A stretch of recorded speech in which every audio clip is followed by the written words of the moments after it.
هاوشێوەی چەند ناوچەیەکی دیکەی هەرێمی کوردستان دەستگای خێرخوازی بەخشین لە شاری ڕانیە کۆمەڵگایەکی پزیشکی با ستافی تەندروستی و تەواوی ئامێر و پێداویستیەکانیەوە دەکاتەوە. ئامادەکاریەکانی کردنەوەی کۆمەلگا پزیشکەکە بەرەو کۆتاییە.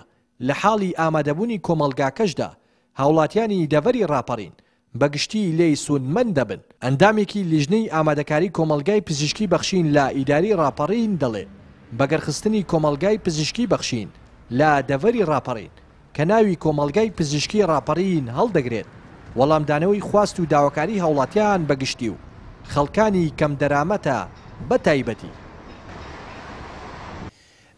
دەڤەری ڕاپەڕین دەڤەرێکی فراوانە، ژمارەیەکی زۆر دانیشتوان پێکدێ بەهۆی قەیرانی موچە و هەروەها بە قەیرانە گشتەکان خەڵک پێویستی بە بواری سێکتەری تەندروستی هەبوو. بۆیە خەڵک داوای لە دەستگای خێرخوازی بەخشین دەکرد کە پێویستە کۆمەلگایەکی پزیشکی بەخشین هاوشێوەی شارەکانی دیکە لە شاری ڕاپەڕین بکرێتەوە بۆ ئەوەی بە سعرێکی گونجاو و هەرزان و بە کوالیتیەکی بەرز ئامێرەکانی بکەوێتە خزمەتی هاوڵاتیانی شاری ڕانیە و دەڤەری ڕاپەڕین. بۆیە لە ئێستادا بە هیمەتی هەموو لایەک دەستگای خێرخوازی بەخشین ئەو ئامادەکاریەی کردووە هەستاوە بە دەعمکردنێکی مادی و معنەوی بۆکردنەوەی کۆمەلگای پزیشکی بەخشین.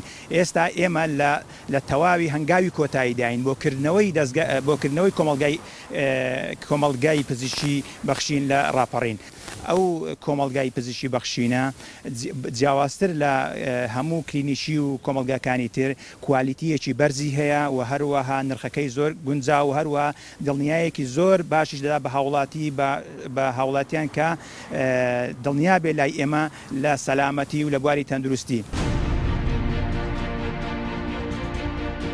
سەرپەرشتیاری دەستگای خێرخوازی بەخشین دەڵێ سەرجەم کۆمەلگا پزیشکەکانی بەخشین پرۆژەی قازانج نەویستن و خزمەتی سێکتەری تەندروستی دەکەن بە پێچەوانەی زۆرێک لە شوێنە بازرگانیەکانی دیکە کە ئامانجیان تەنها قازانجی مادیە. لە دەستگای خێرخوازی بەخشیندا بەشێکی هەرە چالاک و بەرچاو کە هەمانە سێکتەری تەندروستیە. سوپاس بەخوای گەورە کە چەند ساڵە ئێمە ئەزمونمان لەگەڵ ئەو سێکتەرەیە تاقی کردوێتەوە. سوپاس بەخوای گەورە سەرکەوتنێکی باشی بەدەستهێناوە چونکە پێش هەموو شتێ حەزەکەم ئاماژە بەوە بکەم ئەو سێکتەرانی ئێمە خێرخوازین قازانج نەویستن بەو شێوەیە نیەوەکو شوێنەکانی تر تجاریەکی سەرف بێت. بۆیە سوپاس بەخوای گەورە هەم توانیمانە خزمەتێکی باش لە ڕووی سێکتەری تەندروستیەوە پێشکەش بۆ شوێنانە بکەین کە وەکو ئەولەویەت بە پێویستمان زانیوە کە کۆمەلگای تیا بکەینەوە یان نەخۆشی خانەی تیا بکەینەوە. سوپاس بەخوای گەورە ئێستاوە خەریکین لە دەڤەری ڕاپەڕین لە شاری ڕانیە کە زۆر بە زەرور مازانیوە چەند ساڵە بە زەرور مازانیوە بەڵام وەکو عەرزم کردن زەمینەی ساز نەبووە، زەمینەکە لەبار نەبووە، بەڵام ئێستا سوپاس بەخوای گەورەوە خەریکین چونکە ئەو منتیقەیەکی فراوانە بە شوار قڕنە و بە حاجیاوە و بە ڕانیە و بگرە هەتا قەڵازیە و بە پشدەر و بتوێنەوە با بڵێن کە ئەتوانین جێگەی ئەوە بێکە خەڵکێکی زۆر سوودی لێ بینێ و ئیسفادەی لێ بکات.